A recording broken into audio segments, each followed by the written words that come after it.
Welcome back दोस्तों। तो चलिए कंटिन्यू करेंगे हमारी ये जो क्वार्टरली रिजल्ट्स एनालिसिस सीरीज है। और आज इस वीडियो में हम बात करेंगे Q1 FY25 numbers for Welspun living. तो जो एक वेल्सपन ग्रुप है, उस ग्रुप की ये कंपनी है, एक काफी नोन प्लेयर है, एस्टेब्लिश ब्रांड्स है इनके। अब कंपनी ने क्या किया था, रिसेंटली अपना रीब्रांडिंग एक्सरसाइज किया था। कंपनी पहले जानी जाती थी with the name of Welspun India, and around September of last year इन्होंने अपना नाम चेंज करके रीब्रांडिंग करके वेल्सपन लिविंग कर लिया है।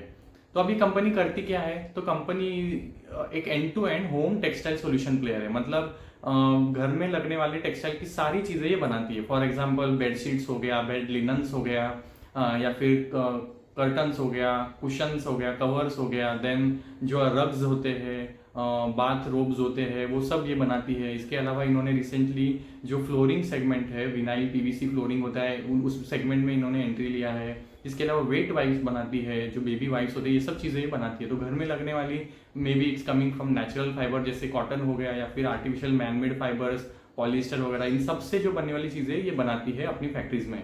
और यही इनका यूएसपी है, end to end home textile solution player.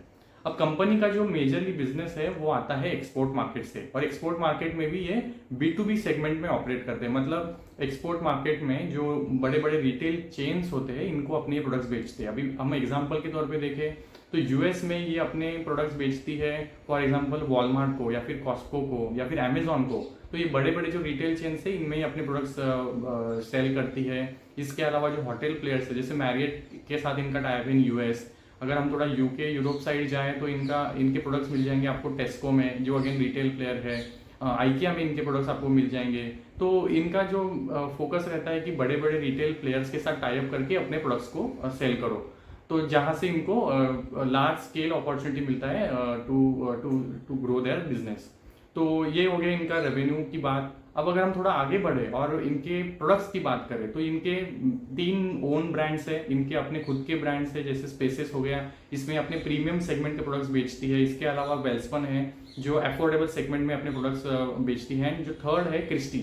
तो क्रिस्टी एक काफ़ी इंटरेस्टिंग ब्रांड है। ये अगर आपने विंबलडन में देखा होगा, जो टेनिस प्लेयर्स टॉवेल यूज करते हैं ड्यूरिंग द मैचेस, तो ये क्रिस्टी के होते हैं। तो आप समझ सकते हैं कि कितना एस्टेब्लिश ब्रांड है ये, कितना ट्रस्टेड है। और ऑब्वियसली हाई परफॉर्मेंस होगा इसका, because you need to give that quality while you are delivering at international stages like Wimbledon.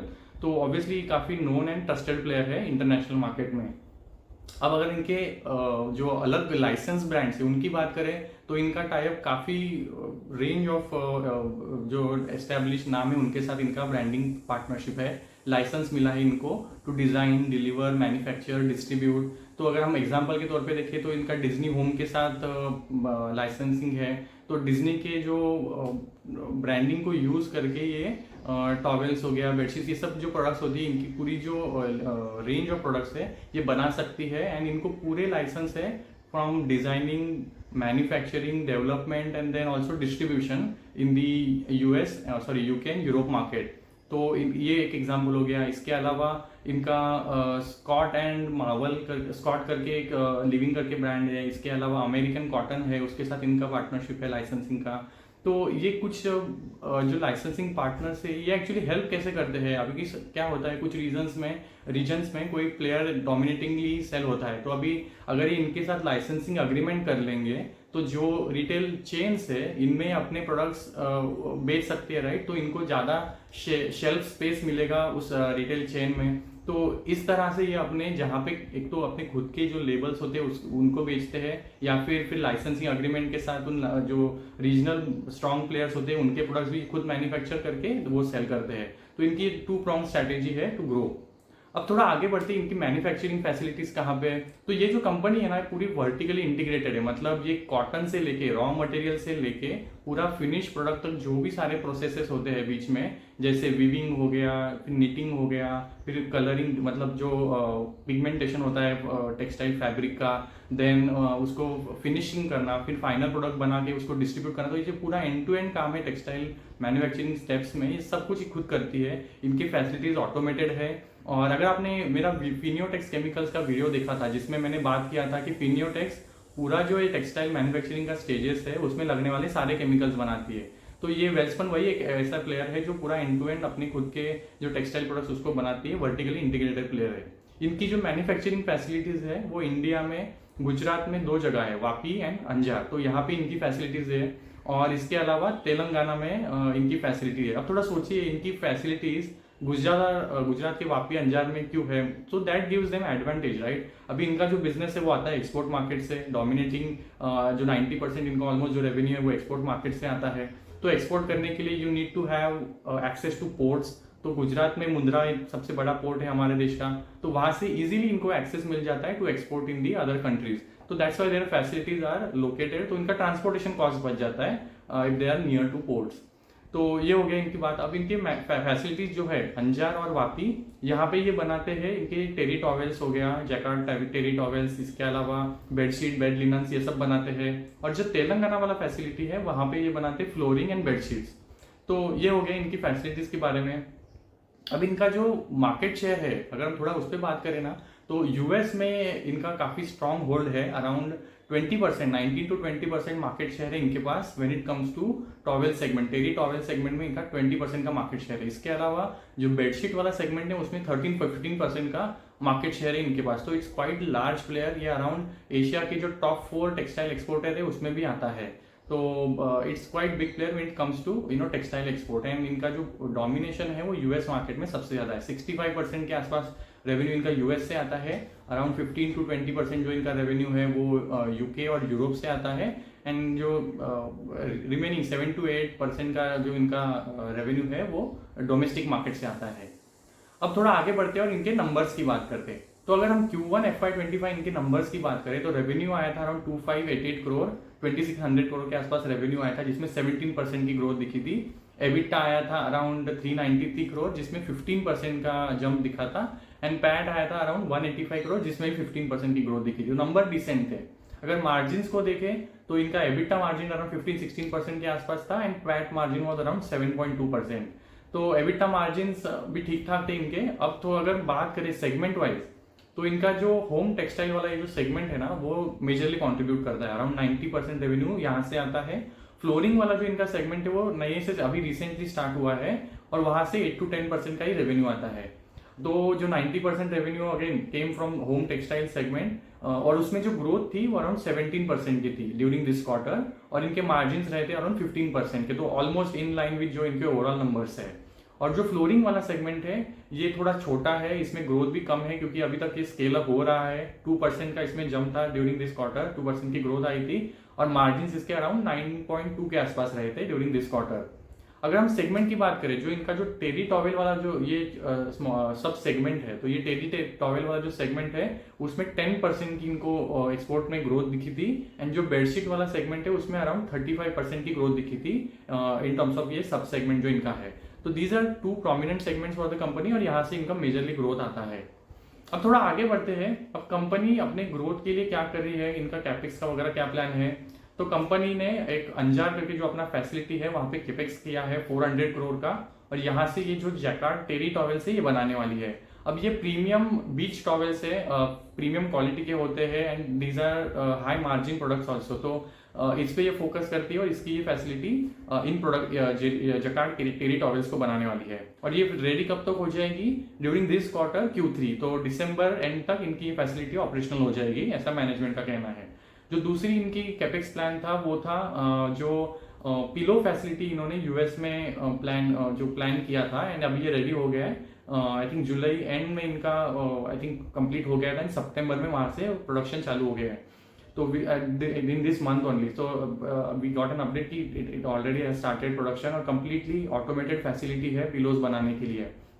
तो कंपनी को दिखता है यहाँ से इनको ग्रोथ आएगा। एंड इन्होंने जो प्लान किया हुआ है इंडिया में भी अंजार में ये पिलो की फैसिलिटी बनाने वाले हैं। तो they are going to operate in the pillow and mattresses segment in India also. तो अंजार में इन्होंने प्लान किया हुआ है पिलो फैक्ट्री बनाने का। अब थोड़ा सा आगे बढ़ते हैं, इनके लिए ग्रोथ ड्राइवर्स क्या है और इनका मैनेजमेंट का गाइडेंस क्या है। तो इन्होंने क्या किया है, जो अपना ये टेक्सटाइल सेगमेंट है ये ऑब्वियसली डिपेंडेंट होता है नेचुरल फाइबर्स पे, कॉटन में। और कंपनी ने धीरे धीरे अपना जो डाइवर्सिफिकेशन चालू किया है, तो अभी ये फोकस कर रही है एडवांस टेक्सटाइल्स पे। तो ये एडवांस टेक्सटाइल्स क्या होते हैं, तो basically they are made from artificial fibre, जैसे पॉलिएस्टर हो गया, रेजिन्स हो गया, इनको मिला के ये हाई परफॉर्मेंस टेक्सटाइल मटेरियल को बनाती है। तो ये यूज कहाँ होते हैं, तो इनका यूज भी ऑब्वियसली काफी स्पेसिफिक जगह पे होता है, जैसे हॉस्पिटल्स हो गया या फिर मिलिट्री, जहाँ पे काफी हाई परफॉर्मेंस फैब्रिक की जरूरत होती है। हॉस्पिटल्स में you want fabric that will get dryer quickly, या फिर जो एंटी बैक्टीरियल हो, माइक्रोब्स वगैरह को अट्रैक्ट ना करे। जो कॉटन फाइबर्स होते हैं वो जनरली आप देखेंगे कि मॉइस्ट पकड़ते हैं, during rainy seasons you generally smell. तो ये सब नहीं आए, ऐसे जो एडवांस टेक्सटाइल होते हैं ये इन्होंने कंपनी में इसमें रिसेंटली प्रोडक्शन चालू किया है। Company is exponentially ramping that. तो इनका फोकस जो है आगे चल के इस सेगमेंट को, जो इनका एडवांस टेक्सटाइल है और ये जो फ्लोरिंग वाला सेगमेंट है, इस पे इनका फोकस रहने वाला है। ये जो इसको ये बोलते हैं emerging segment, company calls itself as this as a emerging segment. और करंटली ये जो सेगमेंट है ये छोटा कंट्रीब्यूट करता है, 10-15 के आसपास इसका कंट्रीब्यूशन है, बट इसको company wants to take to 45% by FY27। तो मैनेजमेंट का गाइडेंस है कि हमारा ये जो एडवांस टेक्सटाइल्स हो गया या फिर फ्लोरिंग होगा, इसको हम बढ़ाएंगे। तो अगर आप इफ यू रिकॉल ना, मैंने एडवांस फ्लोरिंग के बारे में बोला था कि रेवेन्यू आता है 8-10%, मतलब अराउंड 227 करोड़ के आसपास इनका रेवेन्यू आया था from the flooring segment. And इसके लिए जो इनका स्पेसिफिक गाइडेंस है, they want to make this segment very big. तो यहाँ से इनका एक्सपेक्टेशन है कि बाय FY27 इनका ये जो फ्लोरिंग सेगमेंट है वहां से रेवेन्यू आएगा अराउंड 2700 करोड़। तो ऑलमोस्ट करंट लेवल से 10x हो जाएगा, ऐसा मैनेजमेंट का कहना है। And what is going to help that, company thinks China plus one जो स्ट्रैटेजी काफी जो यूरोप बेस्ड कंपनी जो प्लेयर्स है वो अडॉप्ट कर रहे हैं, they are diversifying from China. तो उसकी वजह से इनको लगता है कि हमारे जो फ्लोरिंग सेगमेंट है not just domestic but export market में यहाँ से ग्रोथ आएगी। And even in the US they are trying to increase their shelf space. अब होता क्या है, जो इनके ब्रांड्स है, खुद के ब्रांड्स है, एंड देन जो लाइसेंस ब्रांड्स है, इनके साथ तो इनको सेल्स आता है। एंड देन रिक्वायरमेंट होता है कि अगर आप वहाँ पे वॉल कारपेट्स हो गया, अगर फ्लोर कारपेट्स हो गया, वो भी अगर आपके प्रोडक्ट सूट में आप अवेलेबल करवा देंगे, तो you can increase the shelf space in the जो आउटसाइड मार्केट है वहाँ पे। तो ये भी ये करने वाले हैं। तो मैनेजमेंट का गाइडेंस है कि हम हमारे रेवेन्यू को 15,000 करोड़ तक लेके जाएंगे बाय FY27, मतलब एंड ऑफ कैलेंडर ईयर 26 इनका रेवेन्यू हो जाएगा 15,000 करोड़ का। तो which is almost 55% more than FY24 revenue, तो विच इज गुड नंबर। और इनका कहना है कि हमारे जो एबिटा मार्जिन से अराउंड 15-16% के रहेंगे। And as they get scale, manufacturing scale इनका जैसे बढ़ेगा इन दी फ्लोरिंग सेगमेंट या फिर एडवांस टेक्सटाइल सेगमेंट, जो इनका हाई ग्रोथ सेगमेंट भी है, इनके थोड़े मार्जिन भी इंप्रूव हो सकते हैं, ऐसा मैनेजमेंट का गाइडेंस है। अब अगर हम थोड़ा बात करें कि इनके नंबर्स की बात करें, अगर इनके बैलेंस शीट पे हम थोड़ा सा फोकस करें, तो यू विल नोट कि इन्होंने स्ट्रैटेजिकली अपने डेट को ओवर द पास्ट 5 ईयर्स कम किया है। तो if I show you this chart, आप देखेंगे कि इनका जो डेट है ऑलमोस्ट आधा हो गया है इन प्रीवियस फ्यू ईयर्स। और ये कंपनी ने स्ट्रैटेजिकली किया है, कंपनी ने अचीव किया है वाइल डूइंग द कैपेक्स। तो कंपनी ने जैसे मैंने बात किया कि टॉवेल्स की फैसिलिटी कैपेक्स किया है, देन पिलो फैसिलिटी का कैपेक्स किया है, इंडिया में नई फैसिलिटी बनने वाली है, फ्लोरिंग सेगमेंट को एक्सपांड कर रहे हैं। तो while doing all this capex, company has very prudently manage its funds well. अपने डेट को इन्होंने कम किया, इनका डेट टू इक्विटी रेशियो अभी अराउंड 0.34 के आसपास है। तो which is good, right. Company ने डेट भी किया है while doing all the capex that it wants to do. अगर हम थोड़ा आगे बात करें तो कंपनी का आप देखेंगे कि कैपेसिटी यूटिलाइजेशन के जो नंबर्स है, and this again is from the company का जो क्वार्टरली प्रेजेंटेशन आता है, तो आप देखेंगे कि इनकी जो होम टेक्सटाइल वाली सेगमेंट हो या फिर फ्लोरिंग वाली सेगमेंट हो, सब में इनका जो कैपेसिटी यूटिलाइजेशन है ऑलमोस्ट बढ़ गया है। And that is a good sign, right. मतलब आप कैपेसिटी यूटिलाइजेशन जब बढ़ता है, दैट इंडिकेट्स कि आप अपने जो फैसिलिटीज है उसमें से ज्यादा आउटपुट प्रोड्यूस कर रहे हैं। एंड आउटपुट तभी आप ज्यादा प्रोड्यूस करेंगे when you see a demand in the market. तो जैसे मैनेजमेंट का गाइडेंस भी है कि हम हमारे रेवेन्यू को ग्रो करेंगे, तो इनके जो कैपेसिटी यूटिलाइजेशन के नंबर है that are hinting in that direction. तो अभी फेस्टिवल पीरियड आने वाला है, तो and obviously H2 is a better period for the company, क्योंकि एक्सपर्ट डोमिनेटेड भी है। तो इनका जो H2 बेटर होता है, फिर अगर कंपनी को यहाँ से अच्छी revenue visibility, that's why if you see इनके capacity utilisation number to serve that demand which is going to come in the H2, their capacity utilization numbers have gone up. तो सारे सेगमेंट्स में जो इनके है, होम टेक्सटाइल वाले या फिर फ्लोरिंग वाले, उनके सेगमेंट्स में आप देखेंगे एक तो कैपेसिटी भी बढ़ा है and then on top of that capacity utilisation भी बढ़ा है, तो which is really good sign.